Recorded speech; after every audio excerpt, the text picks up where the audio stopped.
प्रतियोगी परीक्षा की तैयारी कर रहे हैं मेरे सभी नौजवान साथियों का मेरे YouTube चैनल एग्जाम बेस सिप पर हार्दिक स्वागत है, अभिनंदन है। हिंदी की कक्षाओं का क्रम जारी है और हम समास विषय पर हम चर्चा कर रहे हैं, जिसमें हमने अव्ययभाव समास, कर्मधारय समास और द्विगु समास पर हम चर्चा कर चुके हैं। आगे हम देखते हैं बहुब्रीहि समास को। तो अगला हमारा जो शब्द है समास है वो क्या है आपका? बहुब्रीहि समास। बहुब्रीहि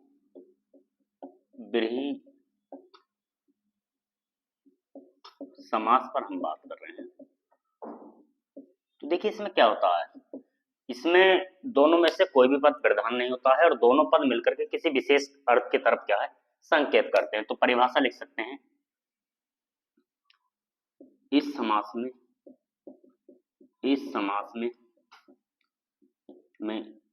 कोई पद प्रधान नहीं होता, कोई पद प्रधान नहीं होता है, कोई पद प्रधान नहीं होता है, बल्कि दोनों पद मिलकर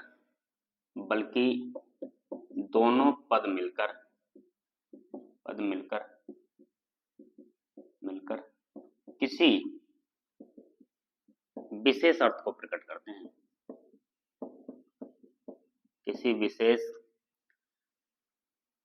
अर्थ को प्रकट करते हैं, अर्थ को प्रकट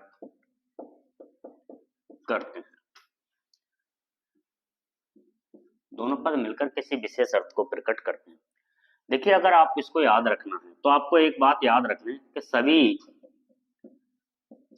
देवी देवताओं के जो उपनाम हैं, देवी देवताओं के उपनाम वे किस में आते हैं? बहुब्रीहि समास में आते हैं। वे किस में आते हैं? बहुब्रीहि समास में आते हैं। और बहुब्रीहि समास के ही उदाहरण क्या हैं? योगरूढ़ होते हैं। तो यहाँ भी अगर आपको इतनी बात भी याद होगी तो यहाँ आपका समास सही हो जाएगा कि सभी देवी देवताओं के उपनाम क्या होते हैं? बहुब्रीहि समास के उदाहरण होते हैं। ये आप ध्यान रखें। और देखिए जैसे हम उदाहरण पर हम बात करते हैं उपनामों की,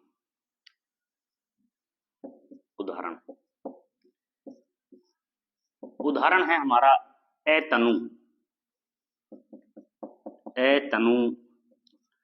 तो एतनु का मतलब है तन रहित है जो, यानी जिसका तन नहीं है, तन रहित है जो, तन रहित है जो। तो ये बात किसके लिए प्रयोग की गई है? ये कामदेव के लिए प्रयोग की गई है। किसके लिए प्रयोग की गई है? कामदेव के। अर्थ विशेष क्या है इसका? कामदेव के लिए बात प्रयोग की है। अनंग अंग रहित है जो, अंग रहित है जो, ये बात भी कामदेव के लिए प्रयोग की गई है। मकर ध्वज, मकर ध्वज, ठीक है, अच्छा सब समास है मकर ध्वज। मकर है ध्वज जिनके, मकर हैं ध्वज जिसके। तो ये बात भी कामदेव के लिए प्रयोग की गई है। पंचसर, पंचसर, तो पंचसर का मतलब क्या है? पंच है बाण जिसके, या सरमिस बोलते हैं बाणों को, तो ये भी कामदेव के लिए है। पंच हैं बाण या सर जिसके, ये बात भी कामदेव के लिए प्रयोग की गई है। शब्द है हमारा पुष्प धनवा, पुष्प धनवा। तो पुष्प है धनुष जिसके, पुष्प है धनुष जिसके।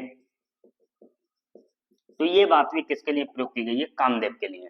तो देखिए अच्छे उदाहरण हैं एतनु तन रहित है जो, तो ये कामदेव के लिए प्रयोग की गई है। अनग्न अंग रहित है जो, ये भी बात कामदेव के लिए प्रयोग की गई है। मकर ध्वज, मकर है ध्वज जिसके, ये भी बात कामदेव के लिए प्रयोग की गई है। पंचसर, पांच है सर अर्थात पांच है बाण जिसके, ये बात भी कामदेव के लिए प्रयोग की गई है। पुष्प धनवा, पुष्प है धनुष जिसके, तो ये बात भी कामदेव के लिए प्रयोग की गई है। तो एक बार आप सब लोग इसको नोट कर लें।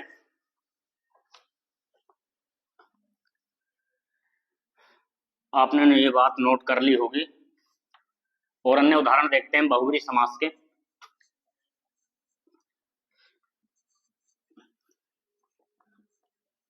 बहुब्रीहि समास के और कुछ अन्य उदाहरण देखते हैं जो अच्छे उदाहरण हैं।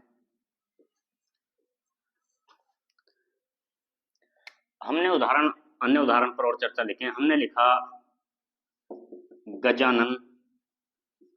तो गजानन, गज का है आनंद जिसका, गज का है आनंद जिसका। तो ये किसका है गज का आनंद? ये किसका है? गणेश जी का। ये गणेश जी के लिए बात प्रयोग की गई है। लंबोदर, लंबोदर, लंबा है उदर जिसका, लंबा है उदर जिसका। तो ये बात भी किसके लिए प्रयोग की गई है? गणेश जी के लिए प्रयोग की गई है। वक्रतुंड, वक्रतुंड, वक्रतुंड। तो वक्र है तुंड जिसका, वक्र है तुंड जिसका। तो ये बात भी किसके लिए प्रयोग की गई है? गणेश जी के लिए प्रयोग की गई है। एक दंत, एक दंत, एक ही है दांत जिसके, एक ही है दांत जिसके। तो ये बात भी किसके लिए प्रयोग की गई है? ये बात भी गणेश जी के लिए प्रयोग की गई है। देखिए गणेश जी के लिए गजानन, लंबोदर, वक्रतुंड, एकदंत, ये किसके लिए प्रयोग की गई है? गणेश जी के। तो सारे उपनाम किसके हैं? गणेश जी के। शब्द आपका दशानन, दशानन। तो 10 हैं सिर जिसके, 10 हैं आनन जिसके, 10 हैं आनंद जिसके। तो ये बात किसको लिए कही गई है? ये रावण के लिए कही गई है। किसके लिए कही गई है? रावण के लिए कही गई है। तो एक बार यहां तक की बात को भी आप सब लोग नोट कर लें। हम ज्यादा से ज्यादा उदाहरण हल करने की कोशिश करेंगे बहुब्रीहि समास पर। अब हम आगे बात करते हैं।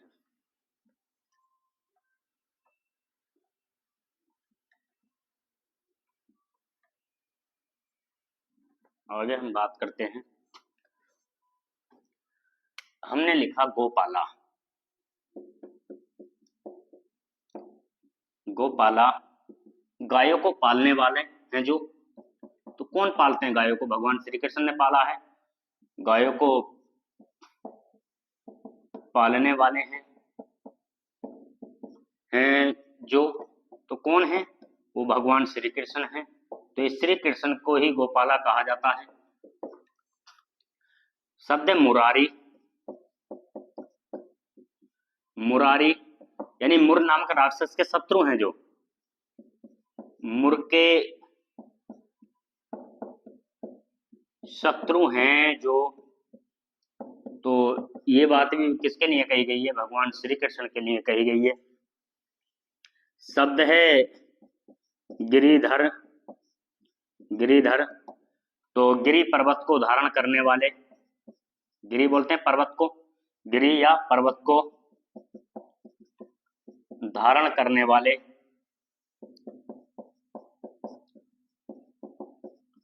करने वाले। तो ये कौन है? ये भी भगवान श्री कृष्ण है। अब बात करते हैं देवराज।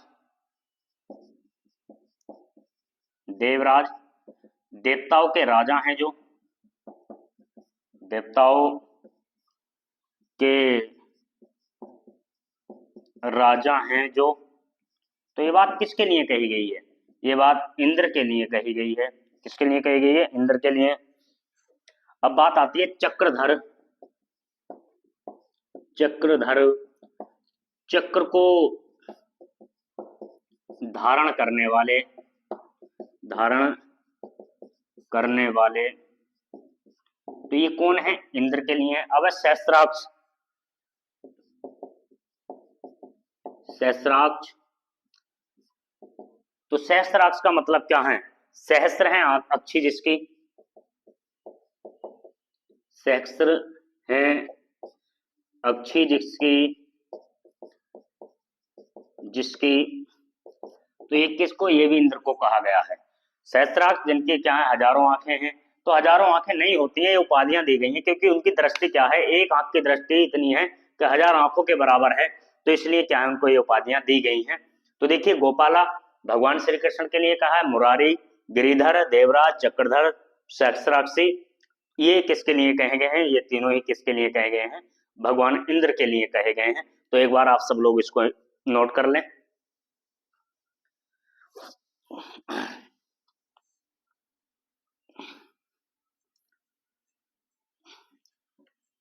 ये आपने नोट कर लिया होगा।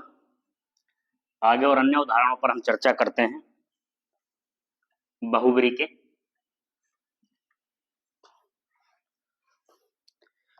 हमने लिखा चक्रपाणी। चक्रपाणी यानी चक्र क्या? चक्र है जिसके पानी में, पानी बोलते हैं हाथ को, चक्र है जिसकी पानी में, चक्र है जिसके पानी में,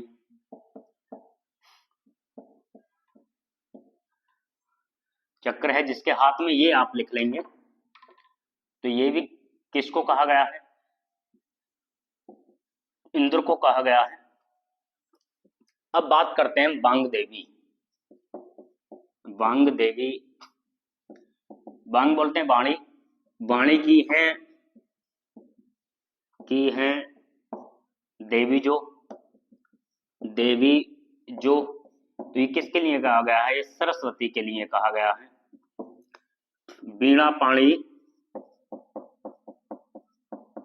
वीणा पाणी, तो वीणा है जिनके हाथ में, वीणा है जिनके हाथ में, तो ये कौन है? ये भी सरस्वती जी हैं। हमने लिखा मृगेंद्र।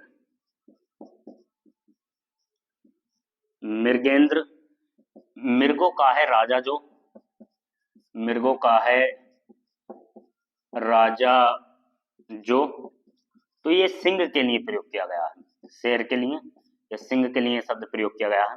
पंकज, पंक बोलते हैं कीचड़, यानी पंख में उत्पन्न होने वाला है, कीचड़ में उत्पन्न होने वाला, कीचड़ में उत्पन्न होने वाला। तो ये कमल विशेष के लिए बात की गई है, कमल के फूल को, कमल के फूल के लिए बात की गई है।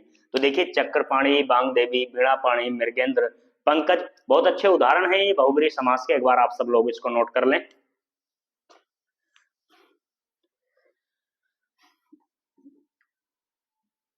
आप सबने ये नोट कर लिया होगा।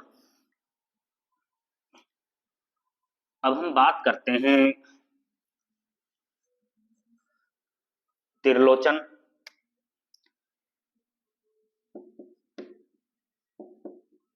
त्रिलोचन पर हम बात करते हैं। तो तीन हैं नेत्र जिसके, तीन हैं नेत्र जिसके, नेत्र जिसके, तो ये भगवान शिव के लिए बात कही गई है, शंकर जी के लिए बात कही गई है। बात है नीलकंठ। नीलकंठ, नीला है गला जिसका, नीला है गला जिसका, तो ये भी भगवान शिव के लिए बात कही गई है, नीलकंठ। देखिए, पुंडरीक, बहुत अच्छा शब्द है पुंडरीक। पुंडरीक का मतलब है जो किसके? कमल के समान है। पुंडरीक का मतलब है जो कमल के समान है, जो कमल के समान है, पुंडरीक। तो ये किसको कहा गया है? भगवान विष्णु को कहा गया है पुंडरीक। भगवान विष्णु के लिए शब्द प्रयोग किया गया है पुंडरीक।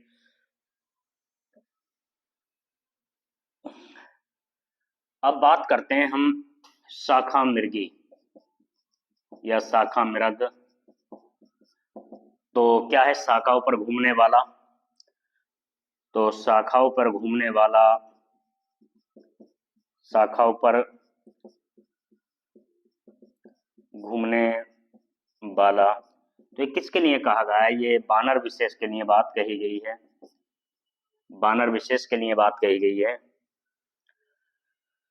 अब बात हम करते हैं प्रज्ञा चक्षु।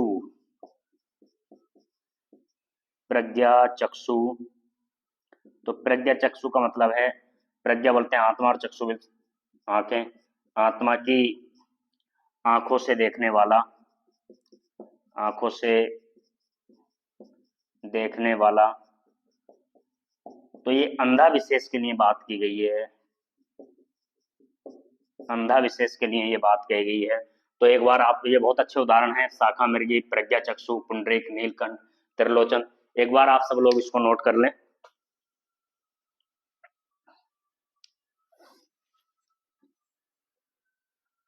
आगे हम कुछ और अन्य उदाहरण पर बात करते हैं जो बहुव्रीहि समास के बहुत अच्छे उदाहरण होते हैं, जहां से पूछा भी गया है कि कनकटा में कौन सा समास है। ये टीजीटी में पूछा जाने वाला क्वेश्चन रहा है। तो आगे हम बात कर लेते हैं।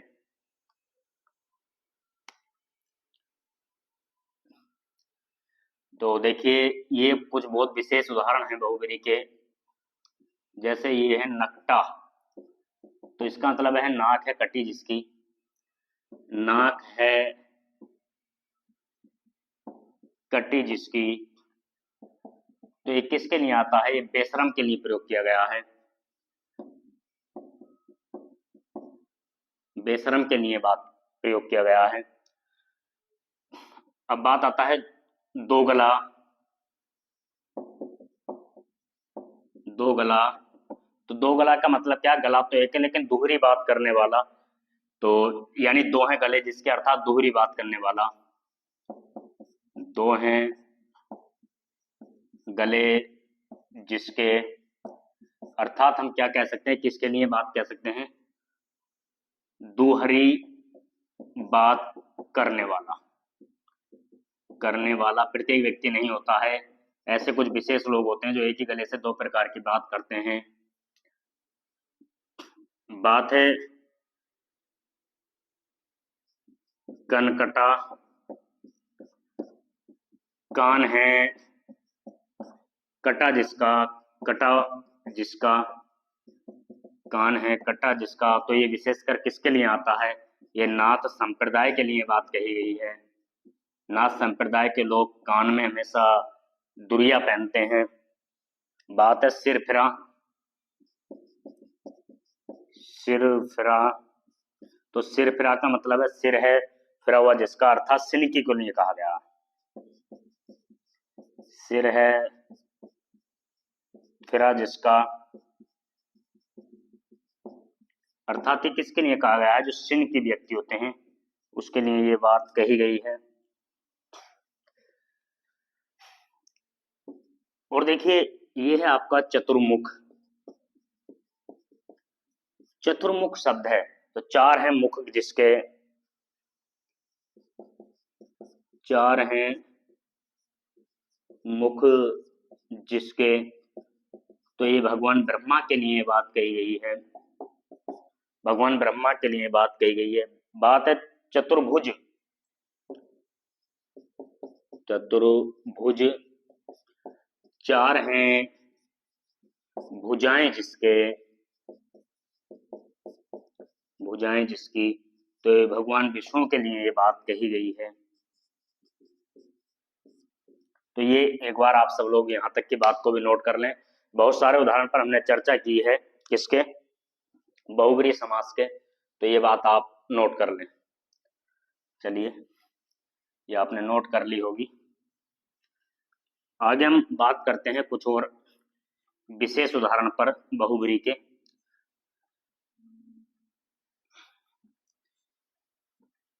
जो विशेष उदाहरण होते हैं, अन्य उदाहरणों पर चर्चा करते हैं। जैसे हमने लिखा निशाचर, इनको आप इसी प्रकार से लिख सकते हैं, निशाचर का मतलब क्या है? रात्रि में विचरण करने वाला। हम और लिख सकते हैं गुरुलिपि। गुरुलिपि, तो गुरुलिपि क्या है? सिख धर्म में जो के द्वारा जो लिखी जाती है वो विशेष है गुरुलिपि। हम लिख सकते हैं वसुंधरा। वसुंधरा। हम लिख सकते हैं रत्नगर्भा। रत्नगर्भा हम लिख सकते हैं। हम लिख सकते हैं दिगंबर। तो ये भी किसके उदाहरण हैं? बहुब्री के। हम लिख सकते हैं मक्खी चूस। मक्खी चूस, ये भी किसके उदाहरण हैं? बहुब्री के। हम लिख सकते हैं चारपाई, ये भी एक विशेष उदाहरण है। ये किसको लिख सकते हैं? ये भी हम बहुब्री में लिख सकते हैं। तो इन उदाहरणों को भी हम याद करके हम याद कर लें इनको भी।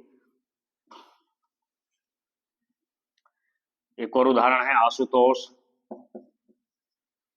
ये आप सिक्के लिए प्रयोग हुआ है, इसको भी आप लिख सकते हैं। और नोट करके ये लिख लें कि से उपसर्ग से संबंधित से उपसर्ग जिन शब्दों में होता है, जिन शब्दों में होता है, से उपसर्ग जिन शब्दों में होता है वहां भी बहुब्री समास होता है। ये अच्छा प्रश्न है। बहुब्री समास होता है।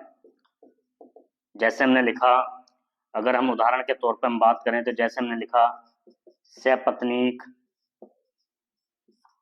सपत्नीक, कोमा सपरिवार, ये शब्द हम लिखते हैं सपत्नीक, सपरिवार, सभ्राता, सभ्राता, सकुशल, सकुशल। तो एक बार आप सब लोग इनको भी नोट कर लें। तो देखिए बहुब्री समास के संबंध में जो हमने महत्वपूर्ण जानकारियां थी उनको हासिल किया, उनको जाना, और आगे हम बात करते हैं अन्य दूसरे समास की ओर, और जिस समास का नाम है द्वंद्व समास। तो एक बार सब लोग इसको नोट कर लीजिए। आप सब लोगों ने ये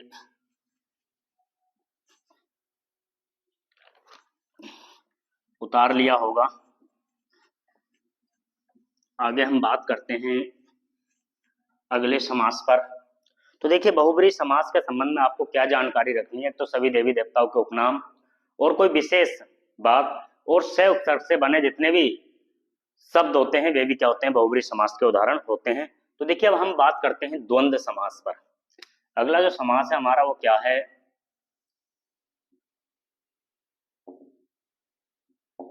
द्वंद्व समास है। तो द्वंद्व समास की अगर हम बात करें तो द्वंद्व समास पर यदि हम बात करें तो बहुत छोटा सा समास है द्वंद्व समास। परिभाषा की यदि हम बात करें तो इस समास का क्या है? दोनों पद जो होते हैं वो प्रधान होते हैं और विग्रह करते समय इसमें और या एवं का प्रयोग किया जाता है। तो लिख सकते हैं इस समास के दोनों पद, इस समास के दोनों पद प्रधान होते हैं। इस समास के दोनों पद प्रधान होते हैं तथा विग्रह करते समय विग्रह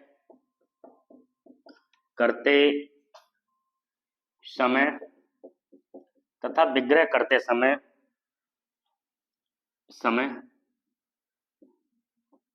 और अथवा कोमा एवं का प्रयोग करते हैं,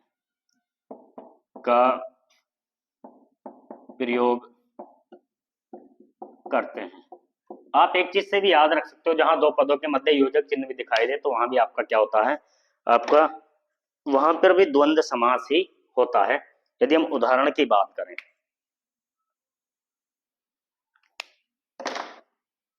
उदाहरण की बात हम करें तो देखिए उदाहरण के बड़े सीधे साधे इसके उदाहरण होते हैं। राम लक्ष्मण, तो क्या है? राम और लक्ष्मण। राम और लक्ष्मण, शिव पार्वती,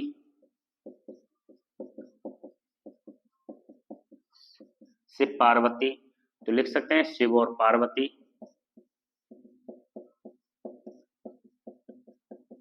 शिव और पार्वती। लिख सकते हैं नदी नाले, नदी और नाले,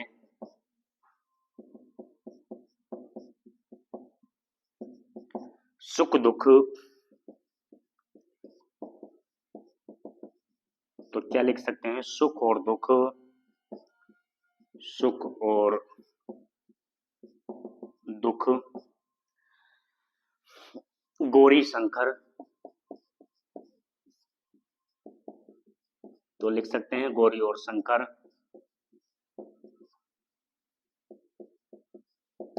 गौरी और शंकर। तो एक बार सब लोग आप इनको नोट कर लें। तो बहुत ज्यादा आसान समास है द्वंद्व समास, जिसमें दोनों पद प्रधान होते हैं और सिर्फ विग्रह करते समय दोनों के बीच में और या एवं लिखना होता है और बहुत आसानी से शब्द विग्रह हो जाते हैं। इसका जो सामासिक पद है बहुत आसानी से विग्रह हो जाता है। जैसे हमने लिखा सीताराम, सीता और राम। अब हमने शब्द लिखा 55, 55 हमने शब्द लिखा। तो देखिए ऐसा समास आपको प्रभावित कर जाएगा जो गिनती से शुरू हो रहा है। तो आप उससे कहोगे द्विगु, तो द्विगु नहीं है, हमने द्विगु की गणना आपको बताई थी 55। तो क्या हो जाएगा 50, 50 और 5, तो कितने हो गए 50 और 5 कितने हो गए 55 हो गए। तो इस प्रकार से जैसे न्यूनाधिक, न्यूनाधिक, तो न्यून में होता है कम और अधिक है ही आपका अधिक, कम और अधिक, न्यूनाधिक कम और अधिक। हमने लिखा हरिहर, तो क्या लिखेंगे हरि और हर। हमने लिखा अन्न जल, तो क्या लिखेंगे अन्न और जल, अन्न और जल। हमने लिखा 25,